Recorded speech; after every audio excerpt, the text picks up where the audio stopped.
Hello students, আমি Moumita ma'am. আশা করি তোমরা সকলেই খুব ভালো আছো। Welcome back to our channel. আজকে আমি তোমাদের ফার্স্ট সেমিস্টার মেজর ইংলিশের পেপার 1 থেকে তোমাদের কমেডি যে পোর্শনটা আছে ইউনিট 3 তে, তোমাদের সেই কমেডি পোর্শন থেকে ফার্স্ট টপিক হচ্ছে তোমাদের রোমান্টিক কমেডি। তো রোমান্টিক কমেডির উপরে তোমাদের আজকের ক্লাসটা কিন্তু আমি ডিসকাস করছি। চলো দেরি না করে শুরু করে দিই আজকের সেশনটা। দেখো কি বলেছে, a romantic comedy is a type of story that mixes love and humor। দেখো কমেডি মানে আমরা জানি যে কমেডি মানে হচ্ছে যেটার হ্যাপি এন্ডিং হয়, এবং কমেডি কিন্তু মেইনলি হচ্ছে তোমার সেখানে লাভের একটা ব্যাপার থাকে। রোমান্টিক কমেডি মানে যেখানে লাভ এবং হিউমার দুটোরই কিন্তু পারফেক্ট ব্লেন্ডিং থাকছে। It shows how two people meet, face problems and finally fall in love। তো রোমান্টিক কমেডি মানে আমরা দেখবো যেখানে দুজন মানুষ তাদের একে অপরের সঙ্গে দেখা হচ্ছে, তারা অনেক রকমের প্রবলেম, অনেক কিছু হচ্ছে তাদের লাইফে তারা ফেস করে, এবং কিন্তু ফাইনালি তাদের মধ্যে কিন্তু ভালোবাসা হয়ে যায়, এবং মানে একে অপরের প্রতি তারা হচ্ছে তাদের মনে আর কি ভালোবাসা জন্মায়, এবং পরে এটা কিন্তু হ্যাপিলি শেষও হয়ে যায়। ঠিক আছে, মানে এটা হ্যাপি এন্ডিং হয় পুরো স্টোরিটা। The main purpose of a romantic comedy is to make the audience smile, love and feel happy. তো রোমান্টিক কমেডি হচ্ছে এটাই, যেখানে দুজনকে দেখানো হচ্ছে যে দুজন হঠাৎ করে দেখা হচ্ছে, তাদের মধ্যে তারা একে অপরের প্রবলেমগুলো বলছে, শেয়ার করছে। হয়তো জীবনে অনেক রকমের প্রবলেম আছে, বাট তারা সেই প্রবলেমগুলো ফেস করেছে, এবং একে অপরের প্রতি কিন্তু তাদের ভালোবাসা হচ্ছে, এবং পুরো যে স্টোরিটা এটা একটা হ্যাপি এন্ডিং হচ্ছে, যার মানে এর মেন পারপাসটাই হচ্ছে অডিয়েন্সদেরকে হাসানো, যাতে অডিয়েন্স দেখো আমরা যখন কোনো একটা মুভি দেখবো বা আমরা চাইবো যে এর যেন হ্যাপি এন্ডিং হোক, আমরা চাইবো যে ভালো কিছু হোক। তো এই রোমান্টিক কমেডির পারপাস হচ্ছে এটাই। এখানে কিন্তু মানে অডিয়েন্সদের হচ্ছে ভালো লাগানোর জন্য বা তাদের হচ্ছে খুশি করার জন্য বলতে পারো, এটাই হচ্ছে এই রোমান্টিক কমেডির main purpose. In a romantic comedy, the two main characters often start with some misunderstanding। তো এখানে এই রোমান্টিক কমেডিতে দেখানো হচ্ছে যে এখানে যে দুজন রয়েছে কাপল, তাদের কিন্তু মানে দেখার শুরুটা বা তাদের মধ্যে তারা একে অপরের সঙ্গে দেখা হচ্ছে, এবং সেটাই কিন্তু একটা বড় একটা ভুল বোঝা দিয়ে কিন্তু শুরু হচ্ছে। They may be very different from each other. এবার এই যে দেখাটা হচ্ছে মানে প্রথম দেখাতেই কিন্তু একে অপরের মধ্যে একটা ভুল বোঝাবুঝি তৈরি হচ্ছে, একটা মানে একে অপরের সাথে একে অপরের মধ্যে প্রচুর ডিফারেন্সেস রয়েছে, এরকম দেখানো হয়ে থাকে। They may even dislike each other at first, but slowly they begin to understand each আদার।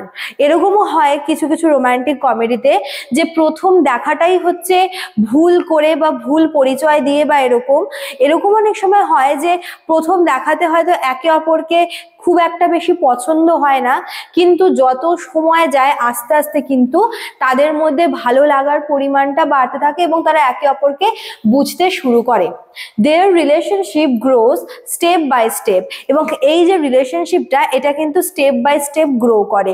মানে প্রথমে দেখা হচ্ছে, তারপরে মনে করো একে অপরকে বুঝতে চাইছে, তারপরে কিন্তু আস্তে আস্তে রিলেশনটা গ্রো হচ্ছে। ঠিক আছে, many romantic comedies use funny situations to show how love develops। তো এই যে আস্তে আস্তে যে স্টোরিটার প্রোগ্রেস হচ্ছে, এটাকে কিন্তু খুব সুন্দর এবং ভীষণ ফানি কিছু ইভেন্টের মাধ্যমে, ফানি কিছু সিচুয়েশনের মাধ্যমে দেখানো হয়ে থাকে। Sometimes the characters hide their true feelings, sometimes they make silly mistakes, sometimes friends or family members create confusion. All these moments create humor and make the story enjoyable। যেটা বললাম যে এই যে স্টোরিটার প্রোগ্রেসের জন্য কিছু ফানি সিচুয়েশন কিন্তু রাখা হয়ে থাকে, যার মধ্যে এমনও হতে পারে যে সেই দুজন ব্যক্তি একে অপরের ফিলিংসটাকে হাইড করছে, মানে তারা যেই ফিল করছে, তাদের যে ইমোশনটা রয়েছে সামনের মানুষের প্রতি, সেটা হয়তো হাইড করছে, চাইছে না বুঝতে দিতে। অথবা এরকমও হতে পারে যে এরা কিছু ভুল করছে বা ওদের কোনো একটা মানে একটা সিলি কোনো মিস্টেক হয়েছে যেটা ভীষণ মজাদার বা যেটা হচ্ছে অডিয়েন্সরা ভীষণ এনজয় করে, অথবা দুজনের মধ্যে কারোর ফ্যামিলির থেকে ফ্যামিলি মেম্বাররা বা ফ্রেন্ডসরা হয়তো কনফিউশন ক্রিয়েট করছে। তো এই জিনিসগুলো কিন্তু মেইনলি রোম্যান্টিক কমেডিতে দেখানো হয়ে থাকে। এর মেন পারপাসটাই হচ্ছে যে পুরো স্টোরিটাকে মানে এনজয়েবল করে তোলা এবং হিউমার, যেটা বললাম শুরুতেই যে এখানে লাভ এবং হিউমার দুটোই দেখানো হয়। তো হিউমার ক্রিয়েট করার জন্য এবং অডিয়েন্সদেরকে কিন্তু বলতে পারো যে অডিয়েন্স যাতে এটাকে এনজয় করতে পারে স্টোরিটা, তার জন্যই এইসব আর কি ঘটনাগুলো রাখা হয়ে থাকে। Another important feature is the light and cheerful tone. Even when the characters face difficulties, the story doesn't become too serious. যেরকম আমরা দেখি ট্র্যাজেডিতে যে সেখানে কিন্তু বলতে পারো যে ভীষণ সিরিয়াস, ভীষণ এরকম কিছু ডিফিকাল্ট এরকম অবস্থা দেখানো হয়, যেটা ভীষণ হচ্ছে অডিয়েন্সদের মধ্যেও একটা উৎকণ্ঠা তৈরি করে, একটা হচ্ছে বলতে পারো যে সিরিয়াসনেস নিয়ে আসে। কিন্তু রোম্যান্টিক কমেডিতে এরকম ভাবে রাখা হয় যে যদি কোনো ডিফিকাল্টিস আসেও, ঠিক আছে, তবুও সেটাকে যেন খুব ইজিলি হ্যান্ডেল করা হয় বা ব্যাপারটাকে খুব একটা বেশি কিন্তু সিরিয়াস করে তোলা হয় না, ঠিক আছে। কারণ এখানে ডায়লগ ডেলিভারি থেকে শুরু করে টোন সবটাই কিন্তু ভীষণ লাইট থাকে, সবটাই ভীষণ মানে কি বলবো এমন ভাবে প্রেজেন্ট করা হয় যেখানে হচ্ছে বলতে পারো যে যদি কোনো ডিফিকাল্ট প্রবলেম বা এমন কোনো অবস্থা আসে যে সত্যি আসলে ব্যাপারটা খুব সিরিয়াস, তবুও জিনিসগুলোকে এমন ভাবে আর কি ঘুরিয়ে দেওয়া হয় যে অত বেশি কিন্তু সিরিয়াস হয়ে যায় না গল্পটা। Problems appear but they are solved in pleasant and hopeful way. এমন না যে প্রবলেম আসে না, প্রবলেম কিন্তু খুব দেখানো হয় রোম্যান্টিক কমেডিতে। প্রবলেম সাফারিং এসব কিছু আসে অবশ্যই, কিন্তু সেটাকে কিন্তু ওই এক্সট্রিম পর্যায়ে নিয়ে যাওয়া হয় না যাতে করে হিরোর ডাউনফল হচ্ছে বা তোমার গল্পের শেষে সবাই মারা যাচ্ছে, এমন কিন্তু হচ্ছে না। যেই প্রবলেমটা আসছে সেই প্রবলেমটাকে খুব ইজিলি কিন্তু সলভও হয়ে যায়, ঠিক আছে। আচ্ছা, the audience knows that everything will end happily. এবার কমেডির বৈশিষ্ট্যই হচ্ছে এটা যে কমেডির এন্ডিংটা সবসময় হ্যাপি হবেই। কাজেই যদি কোনো রকমের প্রবলেম বা এমন কোনো ডিফিকাল্টিস আসে, তবুও অডিয়েন্সরা জানে যে কোনো না কোনো ভাবে কিন্তু এই ডিফিকাল্টিসটা চলে যাবে বা এই প্রবলেমটা সলভ হবেই, এর একটা সলিউশন আছে। আর অডিয়েন্সরা ওয়েট করে থাকে কখন এটার একটা হ্যাপি এন্ডিং হবে, ঠিক আছে। তারপর দেখো কি বলেছে, most romantic comedies end with a happy ending, যেটা বললাম the two lovers finally express their feelings for each other.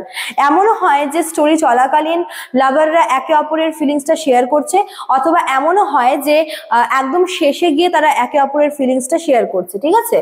Misunderstandings are clear, they decide to stay together, the ending gives a sense of joy, warmth and satisfaction. যেটা বললাম যে একদম এন্ডে এসে দুজনের মধ্যেকার সমস্ত ভুল বোঝাবুঝি কিন্তু ক্লিয়ার হয়ে যায়, সমস্ত যেটা আর কি বলতে পারো যেটা হাইড থাকে কোনো সিক্রেট সেটা কিন্তু রিভিল হয়, এবং যারা লাভার তারা একে অপরের সঙ্গে থাকতে চায়, তারা থাকাটাকে প্রেফার করে। বলতে পারো যে এন্ডিংটা কিন্তু অডিয়েন্সদের মনে একটা স্যাটিসফ্যাকশন দেয়, ঠিক আছে। Romantic comedies are popular because they show that love can be simple, fun and beautiful. এবার রোমান্টিক কমেডির ব্যাপারটাই হচ্ছে এখানে কোনো রকমের কিন্তু কমপ্লিকেশনস নেই, ভীষণ সিম্পল, ভীষণ লাইট, ফান অ্যান্ড বিউটিফুল সবটাই কিন্তু এটার মধ্যে রয়েছে।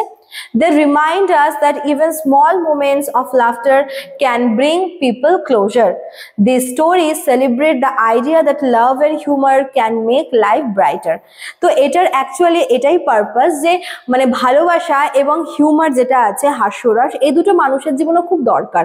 মানুষকে একটু ভালো করে বাঁচতে, মানুষকে একটু বেটার ওয়েতে বাঁচার জন্য কিন্তু এই দুটো খুব ইম্পর্টেন্ট, যেটাই হচ্ছে রোমান্টিক কমেডির মেন পারপাস বোঝানোর জন্য, ঠিক আছে। চলো, তো এই ছিল তোমাদের আজকের ক্লাসটা। যারা ভাবছো আমাদের কাছে অনলাইনে অ্যাডমিশন নেবে তারা আমাদের অফিসিয়াল নাম্বারে কন্ট্যাক্ট করে নিতে পারো। আমাদের অফিসিয়াল নাম্বার দেখো দেওয়া আছে এখানে, দেখো। এছাড়াও এখানে কিন্তু কোর্স ফিটাও আমরা রেখে দিয়েছি মেজরের জন্য এবং মাইনরের জন্য, ঠিক আছে। চলো, আজকে এতটুকুই থাকলো, দেখা হচ্ছে নেক্সট ক্লাসে। Thank you.